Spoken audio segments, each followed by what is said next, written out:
Bien, José María Álvarez, como todos sabéis, es psicoanalista, es doctor en psicología, es miembro de la LP y de la MP y docente del Instituto de Campo Freudiano.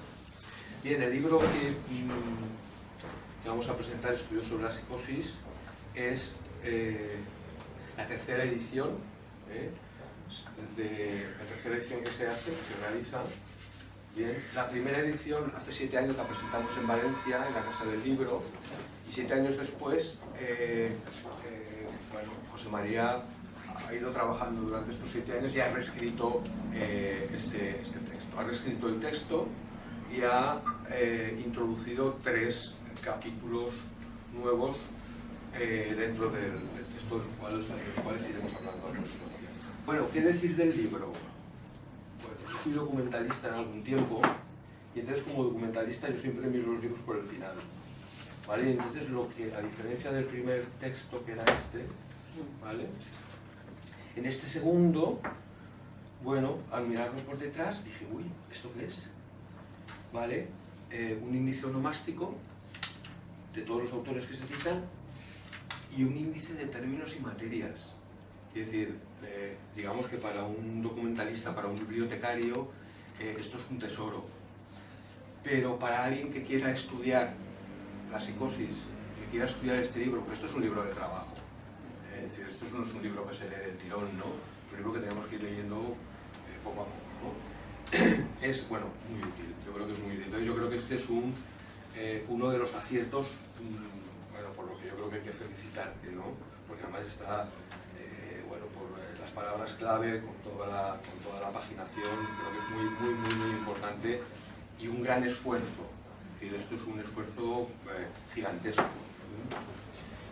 Y luego tenemos, bien, lo que también se hace, que es poner por orden alfabético de autores todas las citas que hay para la bibliografía citada. Entonces, hay un tratamiento externo del texto muy importante. El tratamiento interno del texto. Bueno, Miller habla en un seminario que llamamos Los signos del goce de un arco brillante, que es el que hace Lacan del principio al final de su enseñanza. Bien, aquí no es el arco de Lacan, un arco un poco más pequeñito, pero también brilla. ¿Y qué brilla en este arco? Brilla un poco el estudio que José María Álvarez hace de la psicosis desde, digamos, los antecedentes más históricos, Cicerón y las enfermedades de la pasión, a lo último que hablamos en psicoanálisis de psicosis, y es Joyce. ¿Y cuáles son las partes nuevas del texto? Bien, hay una primera parte que se llama Nuestra psicopatología. Bien, esto hablábamos antes tomando café y le digo, bueno, nuestra psicopatología es como en los trabajos de medicina, el material y método. Aquí nos dice José María de qué va el libro y cómo lo ha tratado y cuáles, digamos, los ejes que le conducen a la hora de escribirlo. Y hay 3 cosas sencillas, ¿no? Se trata del signo que apreciamos en el psicótico, se trata de la experiencia que el psicótico tiene con el signo, de su síntoma, y cuál es la función del síntoma. O sea, esas 3 patas articulan todo el libro. Primero quiero agradecerte a ti, que me hayas invitado a esta mesa. Y luego agradecerle a José María el haber escrito este libro, que ha sido un gusto leerlo y también un dolor, porque llevo 2 semanas leyendo solamente este libro. Y está, la verdad es que está muy bien. Yo no soy de la escuela lacaniana, me acerco al psicoanálisis lacaniano muy a través de Adolfo y siempre me resulta interesante y me surgen siempre muchas cuestiones en torno a esto, ¿no? Pero bueno, entonces perdonar si algunos términos a la hora de explicar esto no los manejo bien, pero yo lo he intentado, ¿vale? Entonces, cuando Adolfo me dijo que tenía que elegir un capítulo para comentar en la primera ojeada del índice, cogí esto de las psicosis actuales por lo cercano a mi práctica diaria. Hace más de 20 años que trabajo de psiquiatra en la unidad de salud mental de Urriana. Antes trabajé en el hospital provincial, en crónicos, en agudos, en fin, en urgencias. Pero vamos, 20 años estoy en la unidad de salud mental, ¿no? Y cada día veo pasar por mi consulta a muchas personas con muy diversas formas de estar en el mundo. De entre ellas, no pocas podrían considerarse que poseen estructuras psicóticas y podrían estar encuadradas en este capítulo. Este libro es una bocanada de aire fresco en medio de tantos diagnósticos de SMS con sus clasificaciones, categorías y trastornos. La integración entre psicopatología y psicoanálisis que José María hace en este libro devuelve un poco de cordura y sentido a este quehacer diario de los que trabajamos en lo que llamamos salud mental. Facilita otra psiquiatría, como decía Adolfo, y como dice también Fernando Colina en el prólogo, ¿no? Hay una diferencia entre estar loco y volverse loco. En este capítulo se hace hincapié en esta diferencia. La psicosis, dice Álvarez, es una dimensión genuina de la experiencia que comparten tanto sujetos muy trastornados como otros bastante equilibrados. Esto pone en entredicho el binomio salud mental-enfermedad mental. Teniendo en cuenta que muchos de los pacientes más graves y con peor pronóstico que vemos diariamente no son propiamente psicóticos y otros etiquetados de distintas formas de trastornos de personalidad o bipolares, 1, 2 y 3, sí que son psicóticos, podría decirse que ni todos son los que están y están todos los que son en la categoría de la psicosis. No obstante, dada la asociación de estigma a la locura, el diagnóstico de psicosis se suele reservar únicamente para aquellos pacientes cuya alteración entraña gravedad y mal pronóstico, dejando fuera las formas más discretas de psicosis. Y la única pregunta que yo te dejo así, si la puedes contestar, sería... Hay varias preguntas que no las voy a hacer si no se hace muy largo, pero una sería, ¿qué harías en el caso de que Joyce apareciera por tu consulta? Buenas tardes a todos, soy Roser Fontourné, soy psicólogo clínico y, por supuesto, soy principiante. Me gustaría mucho agradecer la invitación a esta mesa. A mí este espacio pues como que impone mucho, ¿no? Me siento un poco impresionada. Y cuando Teresa me lo propuso, no lo tenía del todo claro. Fue un poco el leer el título del capítulo lo que me permitió decidirme. Y pensé que, bueno, que en condición de principiante que sí que me atrevía a participar. Creo que no es frecuente la generación de espacios de debate y de reflexión para los que estamos empezando y que, bueno, que en realidad estamos muy necesitados de sus espacios, así que, bueno, no se podía desaprovechar la ocasión. He disfrutado especialmente leyendo el capítulo La locura para principiantes y recordando a su vez mis principios frente a la locura, o no sé si incluso podría decir sintiéndome enloquecer en la incomprensión de la misma, dudando todo el rato sobre qué camino tomar, sobre cómo posicionarme. Como José María Álvarez señala al principio del capítulo, dice: la locura y la simplicidad parecen estar reñidas. La locura es inefable por la dificultad de describirla y sobre todo la de penetrar en su quinta esencia. Al acercarnos a la locura, las palabras comunes parecen inapropiadas y sentimos la tentación de inventar otras nuevas, o echamos mano de términos provenientes de ámbitos lejanos del saber. En mi opinión, al principiante se le suele presentar una encrucijada de caminos. Debe decidir si realiza su propia aproximación a la locura y a través de ella una comprensión genuina de la misma, o integra todo aquello un poco que los colegas de profesión o incluso los manuales le van aportando. Entonces, en función de la decisión tomada, pues se puede generar una paradoja, ¿no? Especialmente si nos dedicamos a simplemente ir introduciendo todos esos términos que los demás nos van dando. Esa paradoja puede ser el intento de una comprensión con precisión científica, que en realidad lo que hace es una lejanía respecto a las personas, a la persona que nos está hablando y por supuesto a la incomprensión de la experiencia que esa persona está intentando transmitirnos. José María aporta una serie de testimonios ilustres sobre la locura. En ellos se refleja, cito literalmente, el drama intenso y solitario que vive el loco, el naufragio del proyecto humano y a la vez la lucha por mantenerse a flote. La soledad de la locura debería equipararse a la soledad del principiante frente al loco al que no comprende. En este capítulo, Álvarez esclarece a qué aspectos debe atender el principiante para poder aproximarse a la locura sin sentirse aterrorizado ante la misma. Entrecruzar esos elementos con mis propios testimonios ilustres, que no son otros que los pacientes que en mis principios pues, tuvieron la paciencia de dejarse escuchar por una residente. Entonces, yo creo que uno de los elementos que mejor y que es básico y fundamental, que es dejar hablar a la persona que tenemos delante. Y a medida que dejamos hablar a los locos y nos tomamos en serio lo que nos dicen, la visión que tenemos de ellos se va transformando. Hallamos un trasfondo dramático propio de la condición humana, con lo que se acorta la distancia que en principio pues, nos separaba de ellos. Y de esta forma podemos comprender los elementos centrales de la locura. Jesús fue uno de los primeros pacientes psicóticos a los que yo pude atender. Un adjunto me lo derivó diciéndome que no había demasiado que hacer por él. Jesús estaba muy angustiado, la angustia psíquica era muy intensa, y ante lo insoportable de su situación pues pensaba en matarse.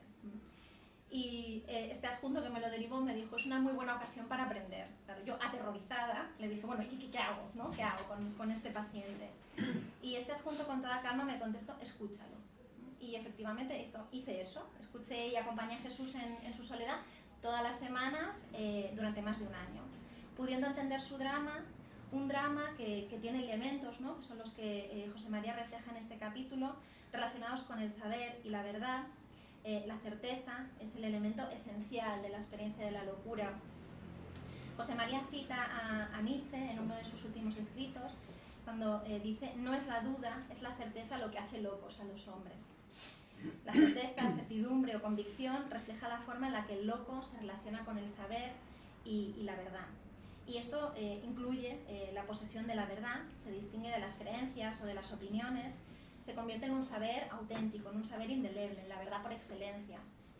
Es un saber irrebatible, debe ser irrebatible, ¿no? Yo creo que dudar aproximaría al loco al terror. El saber incuestionable es el que le permite mantener esa certeza. Y la revelación.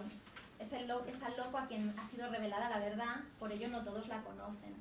Esto condena a vivir en completa soledad. A mí me parece un ejemplo genial dentro del capítulo, ¿no?, cuando dice: aunque dos locos se crean Cristo, jamás se podrán de acuerdo para expandir una buena nueva común, ¿no? Esto es tan cierto.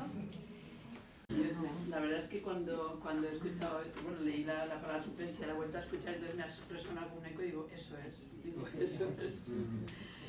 Es curioso porque el libro lo he leído con detenimiento, no he podido leer todo, pero me subraya muchas cosas porque las iba leyendo e iba recordando casos, ¿no?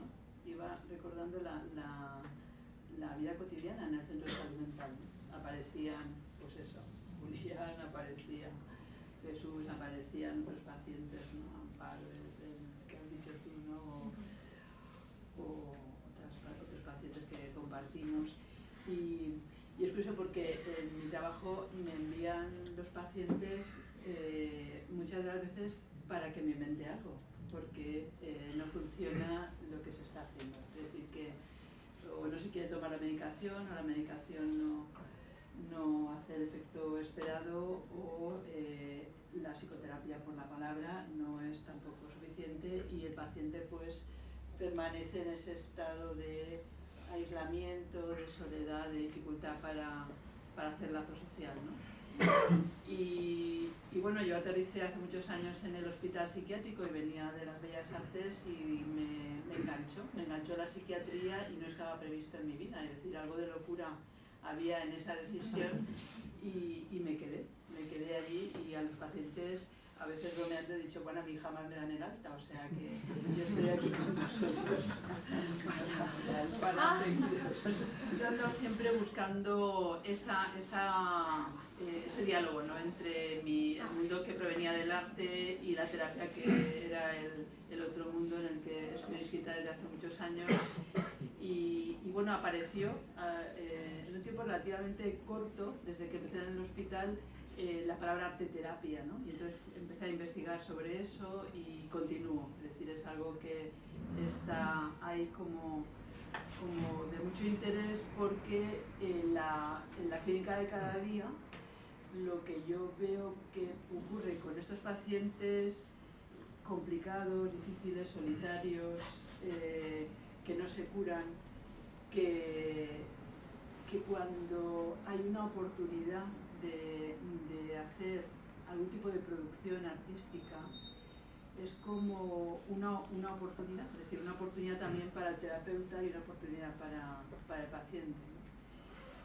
Y yo los he llamado también, es decir, como inventores de alfabetos, ¿no? Adolfo Santamaría comentaba el primer escrito de estos estudios, que trata sobre una especie de pantallazo metodológico y doctrinal acerca de lo que se va a presentar después. Se llama Nuestra psicopatología, y en él afirmo de manera muy enfática que la psicopatología no es una ciencia, afortunadamente. Lo voy a decir de nuevo, porque la gente en el mundo que vivimos que lo que no es científico no vale o no tiene valor o parece que como que no tuviera sentido. Pues no, es que hay cosas que en el mundo que nosotros movemos que no pueden, mejor que no sean científicas, porque la ciencia es muy limitada para escuchar el drama humano. Entonces esto, aquí ya nos ponemos de acuerdo con algunas personas y con otras ya no nos ponemos de acuerdo de ninguna manera. Nosotros estamos en un terreno, se puede decir así, digamos, de la clínica pura y dura, es decir, del contacto con el enfermo. Y ahí, cuanta más metodología no científica, seamos ellos, cientificista, es decir, aparentemente científica o que, digamos, anhela los ideales de la ciencia, cuanto más, digamos, cortinas ponemos científicas, más nos alejamos de lo que es la clínica. Este es el problema que hemos encontrado. Con lo cual mi apuesta es por la clínica y no por la ciencia, porque me parece que en este punto tiene que haber una elección. Esto no quiere decir que yo no crea en la neurociencia, ni... En fin, por supuesto. Y yo cuando algún día me pongo enfermo, iré a un médico que use los protocolos más neurocientíficos que pueda.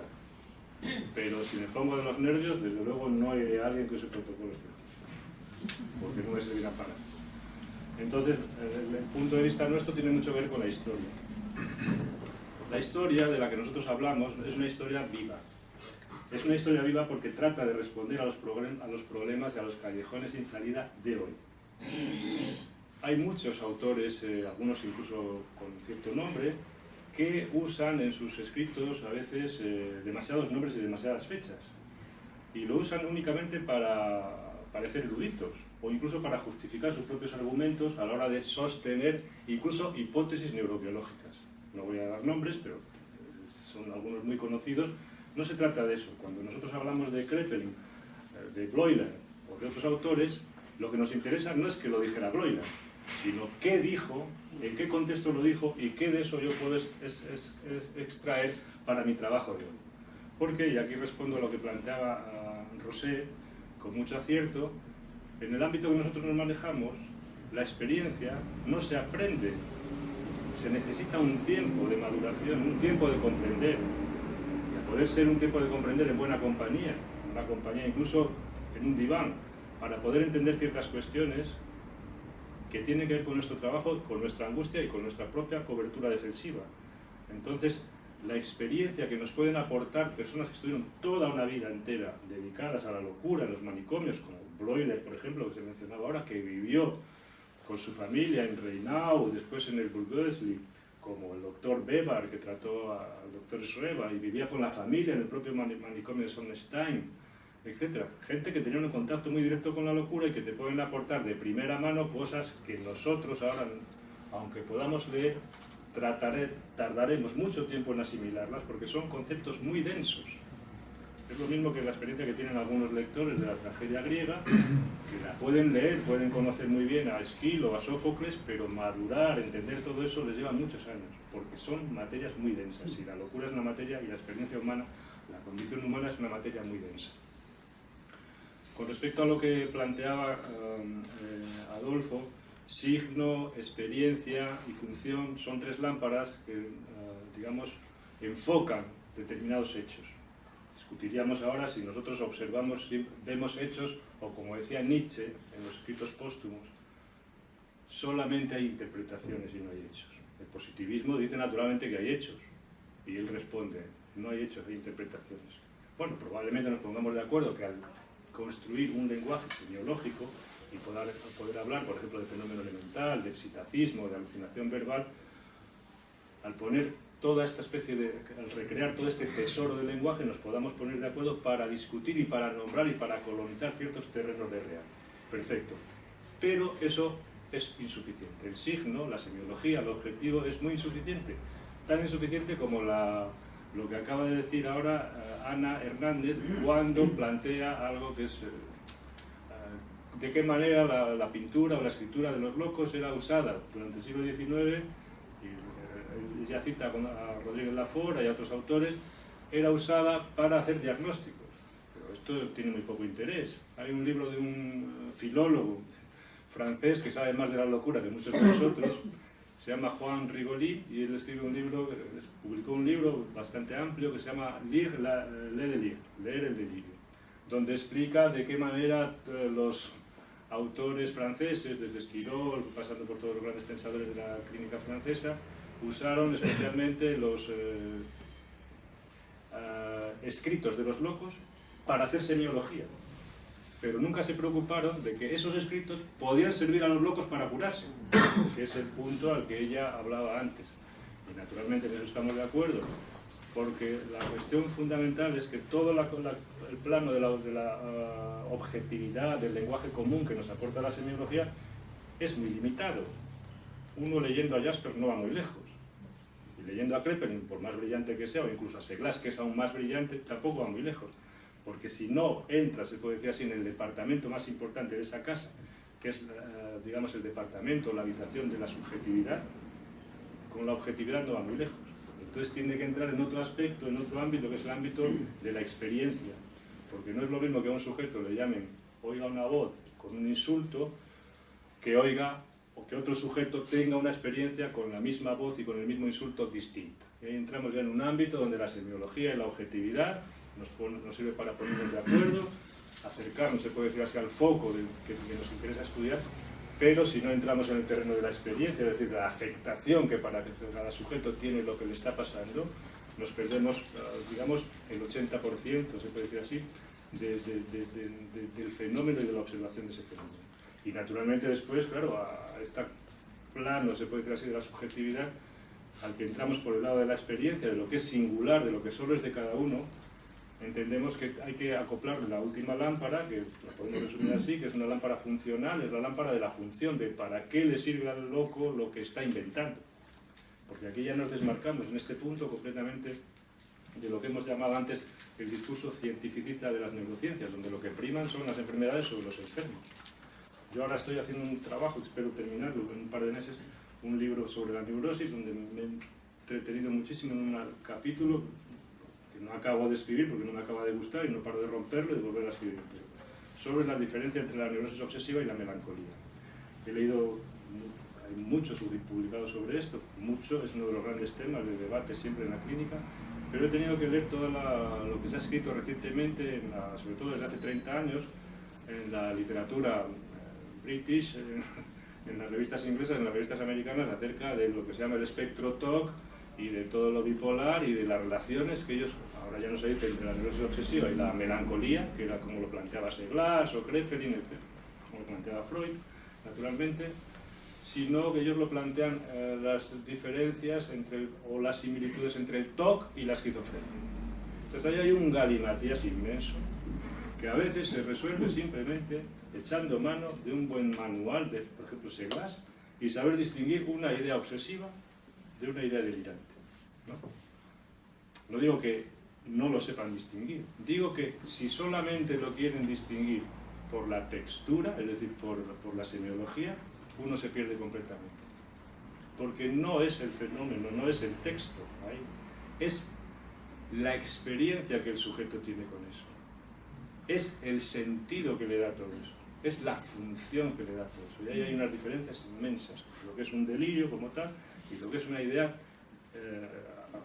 intrusiva, obsesiva, una compulsión, etcétera, etcétera. Bueno, estamos en campos, por tanto, bastante complicados, ¿no? Yo creo que el psicoanálisis de aquí es verdaderamente de todas las herramientas que nosotros podemos conocer desde el punto de vista clínico y epistemológico, es la más potente con diferencia. Ya sé que esto hay gente que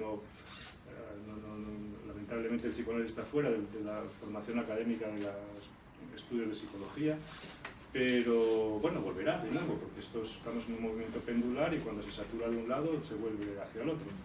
Pero la cuestión es que el psicoanálisis puede aportar, a mi manera de ver, con respecto a la clínica y a la psicopatología biomédica o neurocognitiva, algo fundamental, que es que el psicoanálisis parte, los grandes psicoanalistas, Freud, por ejemplo, ahora mencionaba la cuestión de la melancolía, Abraham, Lacan, etcétera, etcétera, parten de la clínica, se hacen preguntas y tratan de hacer una explicación teórica.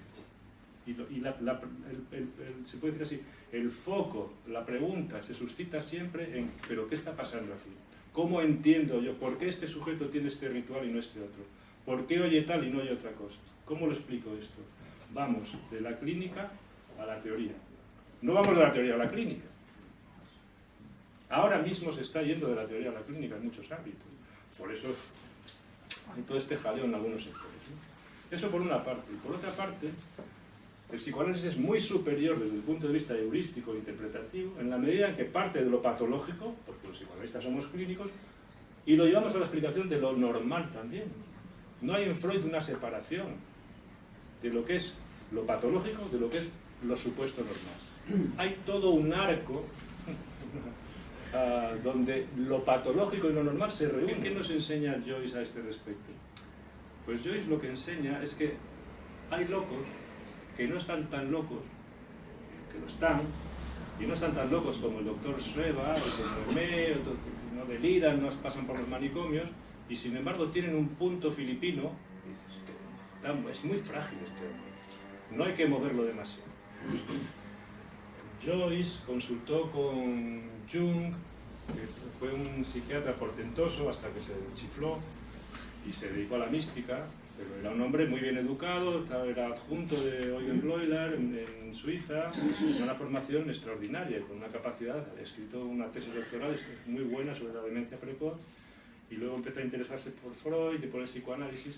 Entonces Jung tenía naturalmente un predicamento muy grande en la psiquiatría europea, pese a su juventud en aquella época, y Jung, que vivió en Trieste, en París, en una serie de ciudades, consultó con él y su propia hija la llevó a consulta con Jung. Entonces, claro, Jung, que era muy listo, dijo, este está chiflado y su hija está no solo chiflada, sino que está enferma. Pero los dos están locos.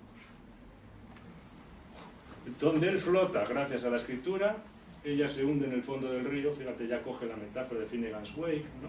Ella se hunde con su enfermedad, ¿no? Con su locura. Lo explica muy bien él, porque hacer un diagnóstico, en ese sentido, para una persona que tiene experiencia, incluso de la locura normalizada, tampoco es tan complicada, porque cuando tienes experiencia, rápidamente pillas determinado tipo de detalles, ¿no? ¿Qué nos enseña Joyce en ese sentido, ¿no? Yo creo que Joyce, más que el diagnóstico, pensar que existen casos de locura normalizada, Joyce es un caso de locura normalizada, y es algo que se conoce desde el principio de la historia de la clínica, los monomaníacos, la paranoia rudimentaria, la locura lúcida, en fin, nosotros hemos editado varios volúmenes de libros para la locura razonante en la colección de Alienistas del Pisuerga para mostrar a nuestros colegas que esto que llaman la psicosis ordinaria ahora en realidad es el problema del debate de toda la historia de la clínica, que la locura cuando está muy loca la conocemos y la normalidad también, pero que en medio resulta que hay una locura lúcida que es muy difícil de diagnosticar y sobre eso se ha escrito muchísimo, ¿no?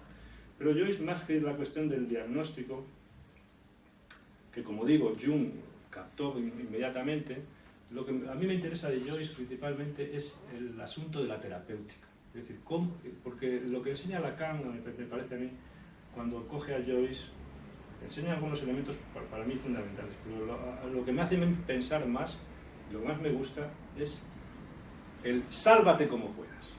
Yo creo que lo que enseña Joyce es eso, ¿no? Que no solamente los locos se estabilizan delirando, con un paso al acto, con unas identificaciones, ¿no? Sino que se estabilizan de maneras muy raras.